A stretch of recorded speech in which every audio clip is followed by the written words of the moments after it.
맥킨토시의 완전한 구원 세 번째입니다.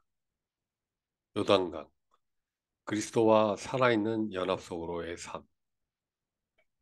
지금까지 이 그리스도인은 어린 양의 피에 의해 심판으로부터 벗어났을 뿐만 아니라 그리스도의 죽으심을 통해 죄의 지배와 악한 세상과 애구왕, 사단에서 해방되었음을 살펴보았습니다. 이제 우리는 요단강을 건넌 후 그리스도인의 참된 위치를 나타내는 길갈에서 유월절을 기념하는 것에 대해 살펴보도록 하겠습니다. 그리스도인은 현재 하나님 우편에 계신 그리스도와 연합되어 있어 하늘에 속한 사람이며 이 세상에서 하나님의 선하신 손에 의해 주어진 다양한 관계와 책임 가운데 합당하게 행하도록 부르심을 받은 존재이죠. 크리스찬은 과연 누구입니까? 그리스도인은 죄 사함을 받은 사람이며 영원한 생명을 소유하고 있죠. 또한 자신이 그 사실을 알고 있는 사람입니다. 그리고 자기 속에 성령님이 거하시는 사실을 알고 있죠. 그리스도인은 하나님께 용납되었으며 부활하시고 영원하게 되신 그리스도와 연합된 사람입니다. 또한 그리스도인은 그리스도와 함께 죽고 함께 장사됨으로써 세상과 관계가 끊어진 사람이며 죄와 율법에 대하여 죽고 자신을 사랑하사 자기 몸을 내어주신 그리스도 안에서 자신의 삶의 목적과 삶의 기쁨과 영적인 활력을 발견하는 사람으로서 주님의 오심을 날마다 고대하며 사는 사람이죠. 그런데 여러분은 이런 그리스도인의 모습과 같습니까? 하나님이 정하신 이 기준으로 자신을 평가해 보십시오. 과연 자신이 어떤 점에서 부족한지 점검해 보시기 바랍니다.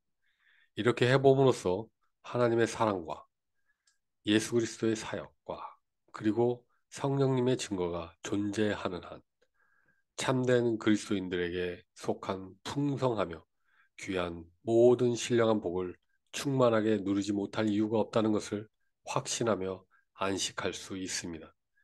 그런데 율법주의로 인한 어두운 불신앙과 잘못된 신학과 거짓된 종교심은 하나님의 사랑하시는 자녀들에게서 자신들의 합당한 위치와 마땅히 누려야 될 분깃을 강탈해 갑니다. 그럴 뿐만 아니라 그리스도인은 그리스도와의 연합에 의해서 세상과 분리되어 있죠. 그래서 그 분리된 것을 알아야 하건만 그렇게 하지 않음으로써 많은 그리스도인들이 슬프게도 하늘에 속한 사람으로서 자신의 위치와 특권에 대해 거의 알지 못한 채 살아가고 있습니다. 하지만 우리는 이제 여호수아 3장에서 5장을 통해 계시된 교훈을 받고자 합니다. 주님을 처음 만났을 때 우리에게는 기쁨과 승리와 찬송밖에 없었죠. 얼마나 감사했는지요. 나의 모든 죄가 용서되었음을 알았고 믿음으로 의롭다 함을 얻었고 하나님과 화목한 자가 되어 하나님의 영광을 바라고 즐거워할 수 있었습니다. 이제 우리는 더 나아가서 주님과 살아있는 연합 속으로 이끌림을 받아야 합니다. 여호수아 3장을 보겠습니다. 여호수아는 아침 일찍 일어나 모든 이스라엘 자손과 함께 시딤을 떠나 요단강까지 왔다. 그들은 강을 건너기 전에 그곳에 진을 쳤다. 사흘 뒤에 지휘관들이 진을 두루 다니며 백성들에게 명령하였다. 너희는 레위 사람 제사장들이 주 너희 하나님의 언약궤를 들어서 매는 것을 보거든 진을 철수하여 제사장들의 뒤를 따라라. 너희가 이전에 가보지 않았던 길을 가기 때문에 제사장들이 너희가 가는 길을 안내할 것이다. 그러나 너희와 언약궤 사이에는 2,000보쯤 약 1km의 거리를 띄우고 그 궤에 가까이 가지 말아라. 예, 모세가 죽고 여호수아가 이스라엘 백성들을 인도할 때 앞에 엄청난 이 요단강이 흘러 넘쳤고 이 요단강을 흘러 넘치는 이 요단강을 건너야 하건만 그들은 건널 수가 없었죠. 그리하여 언약궤를 맨 이 대제사장들이 하나님의 말씀에 따라 그 발을 요단강에 담그게 됩니다. 그럴 때 이 요단강이 이 요단강이 그 어기까지 그 상류층까지 물러나며 이 마른 땅이 되죠. 요단강의 의미는 과연 무엇일까요? 요단강은 그리스도의 죽음을 상징하는데 악한 세상에서 해방된 백성들을 가나안 땅으로 들어가게 합니다. 즉, 그리스도의 죽음을 통해 이제 그리스도와 살아있는 연합 속으로 우리를 이끄셨다는 것입니다. 그리스도와 하나 된 것이죠. 그런데 나의 옛자가 죽었다는 것을 단지 지식으로만 인지하고 있다는 사실은 참으로 두려운 일입니다. 요단강을 통과하듯 로마서 6장, 7장을 실제적으로 통과해 보았습니까? 죄에 대하여, 율법에 대하여 죽었다는 것을 말로 하는 것은 쉽습니다. 그러나 실제적으로 이러한 죽음이 나의 것, 이 실제로 나에게 적용되느냐 하는 것은 또 다른 문제이죠. 그리스도의 죽음을 통해 이제 그리스도와 살아있는 연합 속으로 우리를 이끄셨다는 말씀인 에베소서 2장 말씀을 살펴봅시다. 에베소서 2장 4절에서 6절. 긍휼에 풍성하신 하나님이 우리를 사랑하신 그 큰 사랑을 인하여 허물로 죽은 우리를 그리스도와 함께 살리셨고 너희가 은혜로 구원을 얻은 것이라. 또 함께 일으키사 그리스도 예수 안에서 함께 하늘에 앉히시니. 여기서 앉히시니라는 동사의 형태는 완료형입니다. 이미 그렇게 하셨다는 거죠. 죽어봐야 내가 하늘에 앉혀 있는 것을 볼 수 있다라는 게 아니라 미래형이 아니라 미완료형이 아니라 완료형인 것입니다. 이미 그렇게 하나님의 크신 사랑으로 우리를 그렇게 하실 것이고 그렇게 하신 것입니다. 하나님께서 우리를 그리스도와 함께 이미 하늘에 앉히셨다고 선언하고 있습니다. 사도 바울은 하나님이 장차 앉히실 것이다 라는 미완료 형태로 말씀하신 게 아니죠. 이것은 이미 하나님이 우리를 위해 그리스도 예수 안에서 우리에게 이루신 일입니다. 신자는 죽을 때에야 비로소 하나님의 나라에 들어가려고 기다리는 존재가 아니죠. 이미 하나님이 그 크신 사랑으로 우리를 하늘에 속한 사람으로 그리고 예수 그리스도와 함께 있는 사람으로 하늘에 앉힌 그런 존재인 것입니다. 신자는 이미 영원히 사실은 그리스도 안에 있고 또한 영광을 받으신 머리이신 그리스도와 연합되어 하나 되어 영으로 믿음으로 이미 하나님의 나라에 있는 존재들이죠. 이 모든 것이 사실이며 실제입니까? 이것은 우리가 허물과 죄로 죽었던 것만큼 사실이며 실제적입니다. 그리고 그리스도께서 십자가에 달리시고 무덤에 묻히신 것만큼이나 사실이며 실제적인 것입니다. 하늘에 속한 우리의 위치는 우리의 상태에 따라 좌지우지되지 않습니다. 오직 하나님의 크신 사랑으로 된 것이죠. 우리를 하늘에 앉히고 하나님의 아들이신 예수 그리스도와 연합, 사귐 속으로 인도하시는 분은 하나님이십니다. 하나님을 찬양합니다. 요단강에 제시된 교훈들을 묵상하면 할수록 그리스도인의 위치에 대해 우리는 더욱 분명히 보게 됩니다. 요단강은 죽음을 의미하죠. 이 죽음. 그런데 우리가 이 죽음을 직접 대면해야 한다면 그것은 참으로 암울하고 두렵고 심히 괴로운 일입니다. 하지만 하나님께 감사합시다. 사실은 그렇지 않습니다. 그리스도를 상징하는 언약궤가 앞서 요단강으로 들어가서 요단강의 세찬 흐름을 막았고 우리의 발이 마른 땅을 걷도록 했습니다.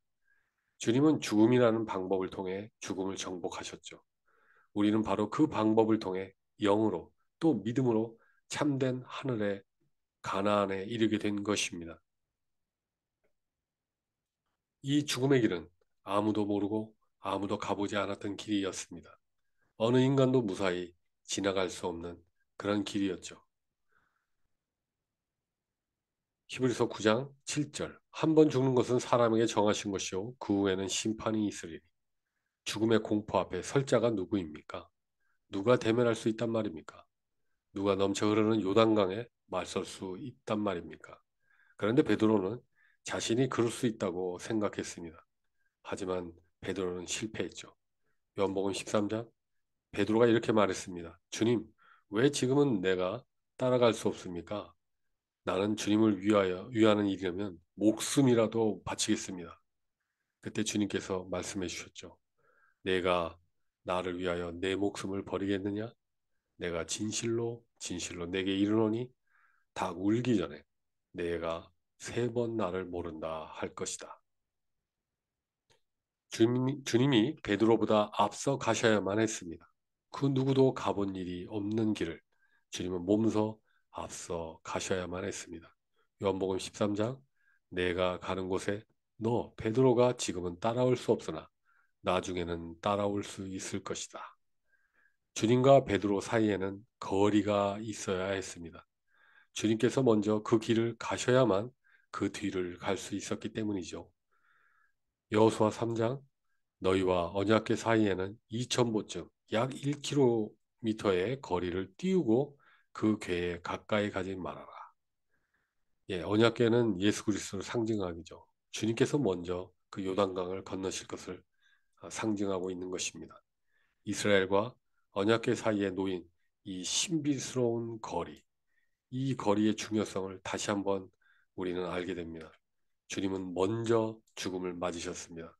극심한 외로움 속에서 아무도 가본 일이 없는 길을 가셔야 했기에 누구도 동행할 수 없었습니다. 사망은 예수님께 격렬하게 큰 두려움으로 그리고 실제적으로 임했습니다. 주님은 죄의 부과되는 형벌로서 죽음을 맛보셨습니다. 주님은 죄에 대한 그리고 우리에 대한 하나님의 공의로운 심판인 죽음을 우리를 대신하여 받으셨습니다. 주님은 사망에 이를 만한 조금의 모양도, 조금의 흠도, 조금의 잘못도 없으셨습니다. 하지만 주님은 이 모든 것을 다, 다 담당하셨습니다. 주님은 친히 사망을 패하시고 복음으로써 생명과 썩지 아니할 것을 드러내신 것입니다. 하나님을 찬송합시다. 주님 안에서 그리고 주님을 통해서 이 모든 것을 우리가 직접 받은 것으로 역임을 받는다는 것. 그리고 그 역임을 받고 있다는 것은 얼마나 놀라운 일입니까? 하나님을 찬송합니다. 우리는 그리스도 안에서 이미 죽었습니다. 따라서 사망은 이제 우리에게서 사라졌으며 오직 생명과 썩지 아니할 것으로 충만하게 되었습니다.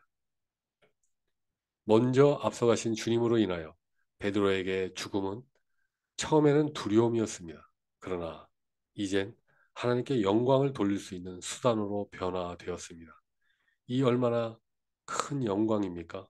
사망은 더 이상 죄의 삭시 아니라 도리어 하나님께 영광을 돌릴 수 있는 수단이 된 것입니다. 베드로는 전체의 삶을 주님을 찬송하는데 온전히 드릴 수 있었던 것입니다.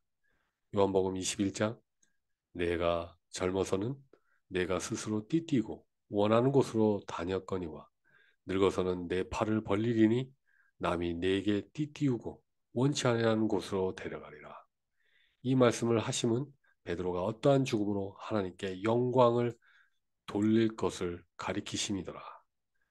예, 베드로는 더 이상 십자가에서 죽는 것을 두려워하지 않고 오히려 나는 주님과 같이 죽을 수 없다 하면서 팔을 벌리고 거꾸로 십자가에서 죽으며 하나님께 영광을 돌리셨다고 하지 않습니까? 어떻게 두려운 그 죽음이 변화되어 하나님께 영광을 돌리는 수단으로 되었습니까? 예수 그리스도께서 그 길을 가셨기 때문에 가능한 일입니다. 언약궤 예수 그리스도가 요단강 속으로 들어가신 것, 십자가에서 죽으심은 두 가지를 나타냅니다. 첫째, 백성 가운데 살아계신 하나님의 임재를 나타내 주고 있고요. 두 번째는 하나님께서 그들의 앞서 모든 대적을 확실히 쫓아내실 것임을 나타내고 있습니다. 그리스도의 죽음은 이러한 우리의 믿음에 대한 모든 근거와 보증입니다. 여기서 우리에게 주는 가장 큰 교훈은 그리스도는 우리를 위해 사망 속으로 내려가셨다는 것이고 이 위대한 사실을 통해서 모든 것이 안전하게 되었다는 점입니다. 이처럼 하나님은 우리와 함께 하십니다. 하나님은 우리를 위하십니다. 이스라엘 백성들은 그들 앞에 있는 가나안의 모든 족속들을 어떻게 쫓아낼 수 있을지 염려했습니다. 하지만 그들은 염려를 그치고 요단강 한가운데 있는 언약궤 예수님을 바라보야만 했습니다. 우리는 그리스도께서 우리를 위해 죽으셨다는 것을 보면서 우리가 믿지 못할 이유가 무엇이 있겠는가라고 말할 수 있습니다. 이스라엘 백성들이 요단강 가운데 있는 언약궤를 보았을 때, 그 그리스도를 보았을 때 그들은 모든 것이 안전하다는 확신을 가질 수 있었습니다. 참으로 그들은 그런 확신을 소유하고 있었습니다. 그들은 하나님이 주신 기업 위에 자신의 발을 친히 내디뎌야만 했습니다. 사망의 음침한 강물을 멈추게 한 이 능력은 향후 그들 앞에 있는 모든 대적을 내쳐줄 수 있었고, 또한 하나님이 약속하신 모든 유업을 평안한 중에 소유하도록 해줄 수 있었습니다. 이러한 큰 사랑과 은혜를 주신 하나님 아버지를 여러분은 감사하며 찬양하고 있습니까? 우리를 위해 예수 그리스도 주신 하나님 아버지를 찬양합니다. 할렐루야.